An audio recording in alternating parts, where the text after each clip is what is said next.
Assalamualaikum warahmatullahi taala wabarakatuh. Terima kasih sudah hadirin masih lagi bersama dengan channel seadanya.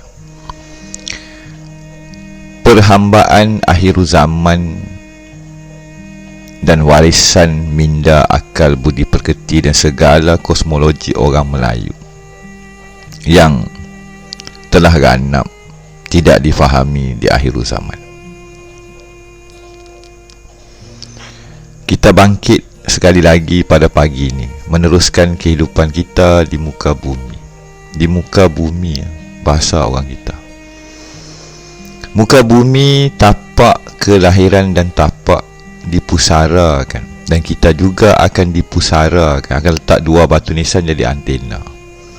Satu-satunya bangsa yang ada dua batu nisan. Kita orang Melayu. Ini tanah Melayu. Ini Malaya. Di dalam sidang-sidang dan kegiatan yang telah saya nyatakan, telah keluar berbagai bentuk naskah yang menceritakan daripada pakaiannya, daripada pemikiran, daripada adat istiadat, budaya, bahasa, serba-serbi. Kita mewarisi dan telah diwariskan sebuah legasi yang amat besar dan agung. Tetapi pada pagi ini, kefahaman jati diri kepribadian seorang Melayu itu telah ganap. Kita di dalam kesesatan yang nyata. Kita di dalam penolakan, menidakkan, dan dalam proses tanpa kita sedari akan menanggalkan sepersalinan pakaian leluhur kita. Dan itu merujuk kepada pakaian dan juga wasiat atau wasilah ataupun kosmologi keluarga manusia pertama di muka bumi, Adam dan Hawa. Dan pakaiannya kepada keluarga Melayu, rumpun Melayu, taman serendah sekebun bunga, wilayah Melayu. Pada hari ini wilayah Melayu sudah tiada, terpecah-pecah menjadi negeri-negeri, menjadi suku-suku kefahaman dan dikuasai dan diperintah di dalam berbagai lapisan yang nyata, yang gaib, yang tersurat dan tersirat. Lantas di celah-celah itu ada dan telah dizahirkan kebangkitan pejuang-pejuang Melayu. Pada ketika ini telah wujud rasa-rasa kebangkitan, rasa-rasa mau mengenal, rasa-rasa mau mengenang tok nenek aku siapa, daripada mana aku datang dan ke mana hendak aku pergi. Ada ruang kosong, ada sesuatu yang tidak terisi. Kita merasakan ada rasa mahu mengenal, rasa mahu tahu, rasa mahu kembali ke kampung halaman yang mengenali Yang Maha Esa Tunggal sejati, mengenali kedua ayahanda dan bonda pertama, kembali berhari raya saling bermaaf-maafan, dan berlakulah yang dikatakan tabir terbuka, keamanan bagi segenap lapisan diri. Maka tenanglah jiwa anak-anak bangsa Melayu dan manusia itu sendiri di dalam teratak ayahanda dan bonda. Di dalam kita hidup, di dalam kita meniti sebuah kehidupan ini, pastinya semuanya ada suatu zaman anak-anak kecil. Ketika kita kecil, kita bisa bermain, berlari, tintong-tintong, guling-guling. Waktu petang suatu zaman dahulu amat panjang. Suatu petang di antara pukul 5 petang membawa ke 7, 5, 6, 7. Kalau kita ambil lebih teruk, 6, 7, 7.30, 2 jam setengah. Suatu zaman dahulu, dalam 2 jam setengah tersebut, masa itu terasa amat panjang. Kerana kita tidak terikat dengan gadget. Kita main konda-kondi, kita baling selipar, kita tidak ada connected dengan berbagai sajian ataupun tawaran-tawaran bermain game, digital game ataupun chatting merentasi kumpulan yang kecil. Maka bersahabatlah kita selaku anak-anak bangsa dan kawan-kawan kita dalam gelanggang jiran-jiran kita yang kecil. Dan kadang kita bermain dengan jiran kita, keluarga di dalam satu taman atau satu kampung. Tepi air terjun mandi pancing, terjun mandi dan bergelak ketawa. Lantas kita balik, pergi ke sekolah acuan British dan penjajah, dan acuan pihak-pihak luar yang telah meninggalkan adat istiadat budaya dan jati diri bangsa yang agung ini. Saya pun sekolah kebangsaan SK yang telah dibentuk dan direka untuk membentuk orang Melayu yang baru dan tidak mengenal jati diri.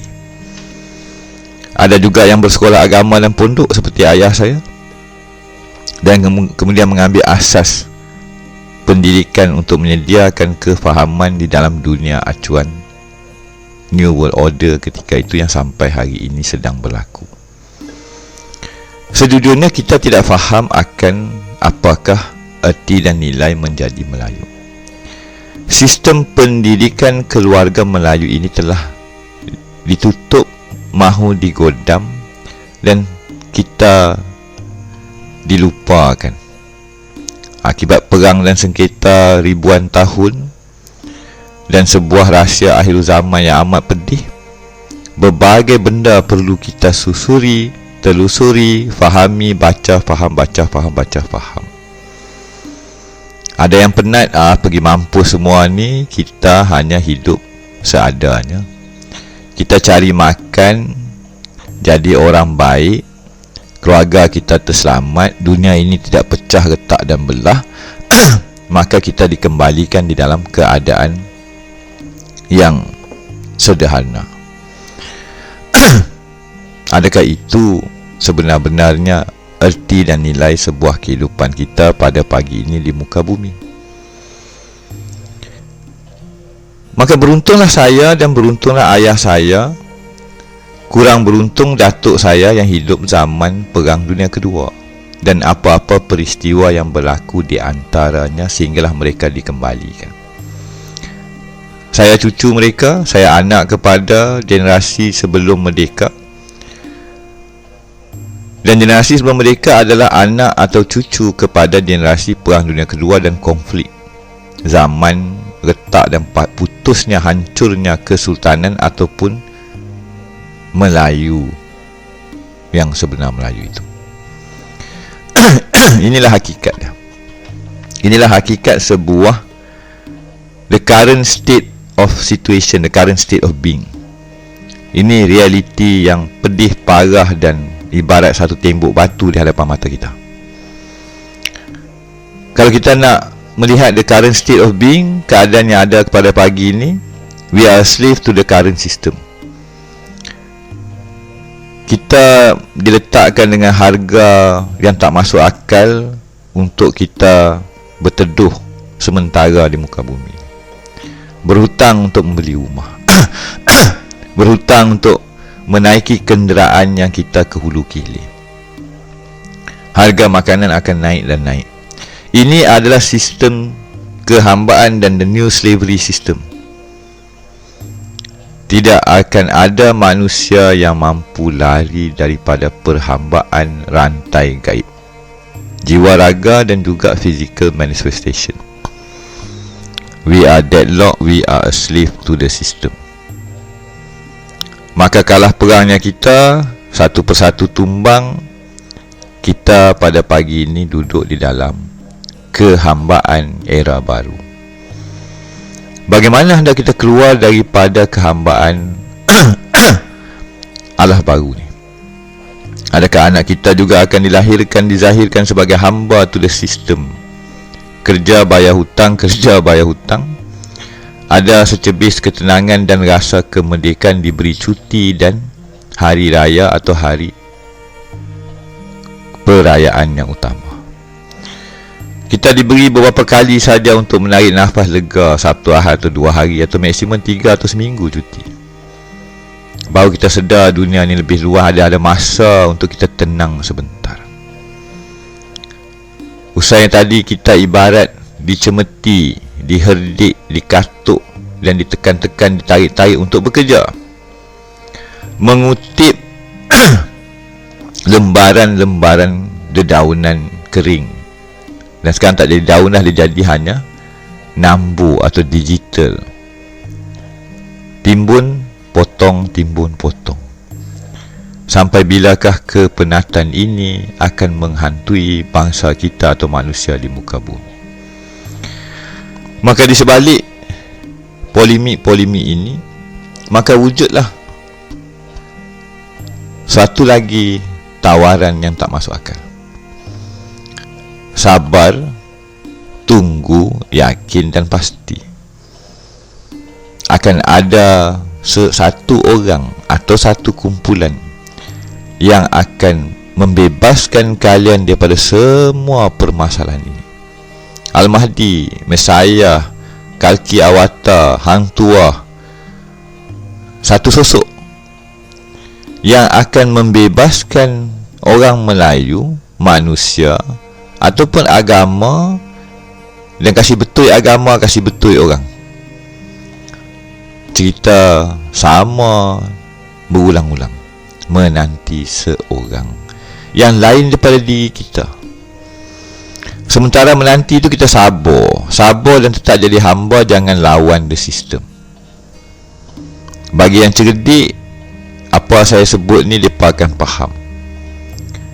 Don't develop yourself. Jangan bina diri kamu.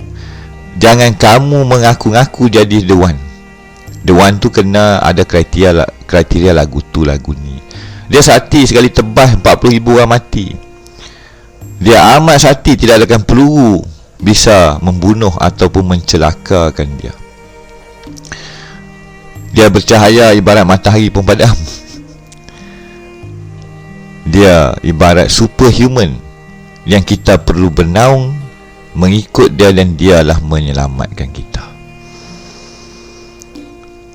Di sebalik segala yang saya sebut ini, penyelamat, kehambaan dan perhambaan ini, kita lupa dan kita sentiasa dilupakan kepada teras dan asasnya kekeluargaan atau the family unit, the fabric of humanity. Apa itu keluarga? Apa itu ada ayah? Apa itu ada ibu? Apa itu ayah dan ibu? Itulah Superman, superhuman. Bapa kepada sekalian keilmuan, bonda kepada sekalian ibu-ibu, segala bentuk ilmu, kefahaman, pola, kecantikan, kesaktian, kasih dan sayang. Azazil, iblis atau musuh keluarga Adam atau manusia itu telah berjaya memesongkan, menyesatkan hampir seluruh keluarga-keluarga Adam. Pagi ini bila kita bangkit, kita tidak akan mengenang, apatah lagi memandang, mengingat atau cuba kembali kepada gelanggang keluarga yang asal. Kita duduk di luar pagar di suatu realiti atau keadaan yang nyata sebenarnya. Kampung halaman itu nyata. Lembah tua itu nyata senyata-nyatanya. Gunung ketuhanan nyata senyata-nyatanya. Tusina nyata senyata-nyatanya. Tapi ini kalau kita katakan, timbul lagi polemik. Tok Fauzi seorang lelaki yang gila. Saya gila. Kerana apa? Saya bukan saja percaya kepada yang gaib, saya bisa melihat, saya bisa mendengar. Bukan cerita yakin, ianya ada seperti mana ada udara yang bila dikipas menyejukkan kita, aliran itu mengalir. Ada seadanya seperti udara yang tak nampak yang saya hirup dan saya hidup. Kalau saya tak hirup, saya mati. Begitulah benda yang gaib, yang sistem sejak pasca Perang Dunia Kedua dan segala yang berlaku ini telah menggodam kewarasan dan logika akal kita. Logik kena diasingkan dengan benda magik, benda mistik, benda gaib. Lah, benda gaib pun ada logik, ada hakikat, ada kebenarannya. The same fundamental atau asas framework ketuhanan yang Maha Esa ni sama di sebalik berbagai dimensi. Tetapi dia juga ada override. Tapi sebenarnya tidak ada overriding. Kalau ada overriding tu, tiba-tiba dunia ni akan meletup. Tiba-tiba muncul istana di tengah, di antara kita dengan tembok yang ada depan saya. Itu dah cerita konsep alam beralam, multidimensional rift atau portal atau sebagainya. Maka pada pagi ini kita semua diperhambakan, diperbudak-budakkan tanpa kita sedari. Tapi sampai bila? Dan pada suatu pagi nanti kita akan bangkit daripada tidur. Kita pergi ke cermin, rambut dah berubah. Aku ni dah 80-90 tahun. Terasa pagi itu ada lagi sisa mungkin 3 bulan, mungkin sebulan, mungkin 2 tahun, atau mungkin tak sampai malam ni saya dah mati. Kita bakal jemput balik. Kita pergi kedai kopi, sembang dengan kawan kita semua dah mati. Tinggal kita lah dengan orang-orang muda yang baru. Orang muda yang baru masih hayal dengan dunia yang mereka rasakan panjang dan mereka tak mau ingat mati. Kita pun sembang-sembang kari, baca news, terpalit dengan politik dan apa yang berlaku di dunia ini. Satu hari telah berlalu. Malam datang kembali. Basuh muka, tengok balik cermin, tak teringat langsung kematian yang bakal hadir dalam masa beberapa detik. Maka tiba-tiba berlakulah yang dikatakan sakarat atau sakratul maut. Terbayanglah kehidupan kita daripada hari kita lahir, kita besar, apa yang kita telah perbuat sehingga hari kita dijemput kembali. Masa tu dah tak ada taubat dah, kata orang kata. Nak taubat lagu mana? Dah tak boleh balik pada zaman tu. Masa itu telah berlalu. Ujian itu telah berlaku. Suatu penyesalan dan kekesalan, kekecewaan yang amat berat. Kerana ketika pintu peralihan itu berlaku, akan kamu melihat senyata-nyatanya apakah sebenarnya dunia yang kamu hidup dahulu itu. Dan di manakah kamu berada dan di manakah kamu akan dipanggil balik. Suatu kemaluan, suatu kekesalan yang amat berat bagi anak-anak Adam. Leka dan telah membazirkan masa yang diberi. Demi masa, manusia itu sentiasa di dalam kerugian yang nyata dan besar. Maka hadirlah saya di dalam titian masa sidang pendengar, sidang penonton. Siapa ni Tok Fauzi ni? Ni celaka mana pula muncul lagu ni? Dia ni gila ke apa? Ya, orang kata saya gila, orang kata saya sesat, orang kata saya macam-macam. Betul ke dia tu? CIA ke dia? Ejen ke dia? Setan ke? Dajjal ke? 313 ke? Kenai diri ke? Dia nak apa? Dia cerita sembang kari ni kenapa? Untuk apa? Saya tak faham lah. Kami tak faham lah orang gila ni. Dia cerita apa? Seadanya. Dia pun tak ada nama ni. Menatang apa pula seadanya ni?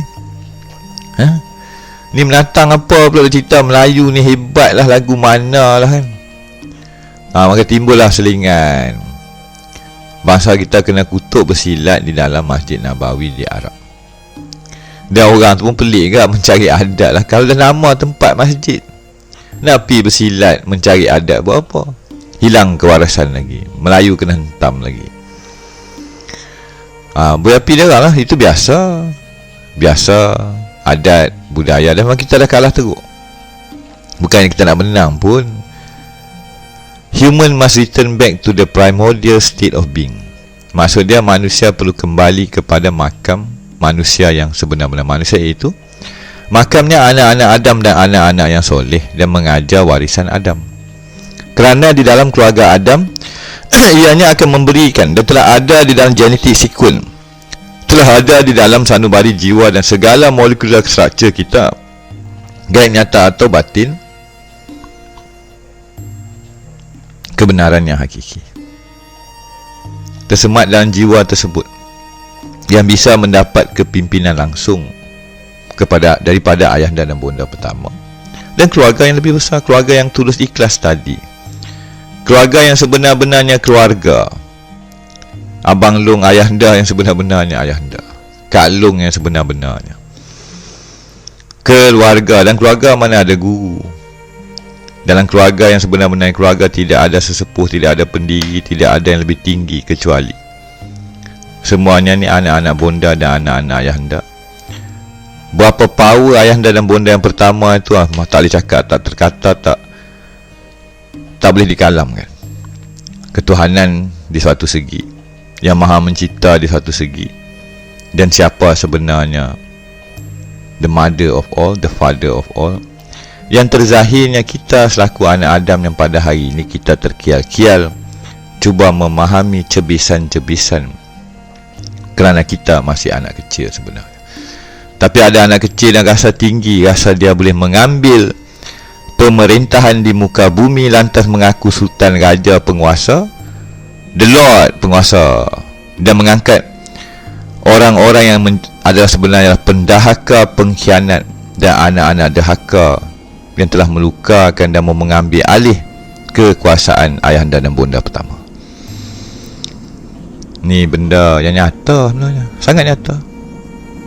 Maka terpisahlah seperti mana kata-kata dan hukuman kepada anak-anak Adam. Sesungguhnya orang-orang beriman itu hidup dalam kebun, taman, kampung kami, halaman kami,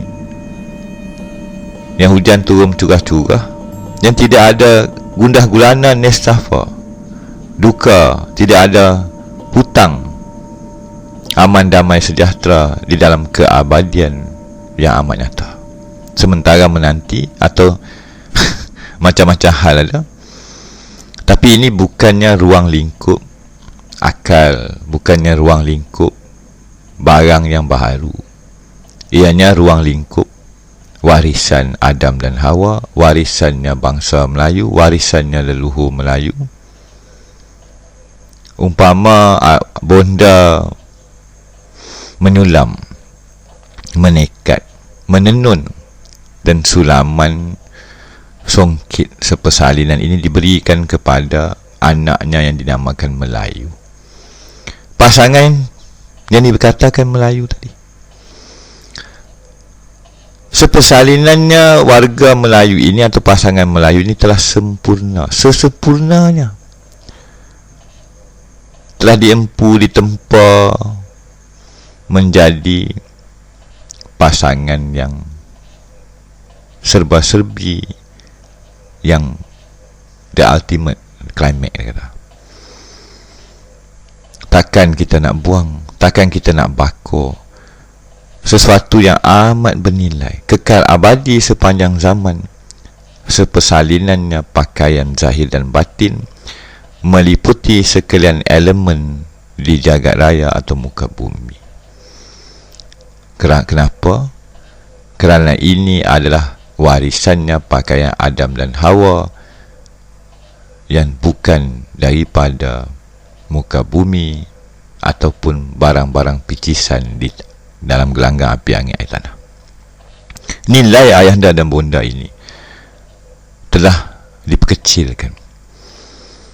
Ujian yang terbesar bagi manusia pada pagi ini sebenarnya, kita telah tidak memandang, kita telah tidak mau ingat, kita sudah tidak mau kenang, kita sudah jadi anak-anak yang celaka.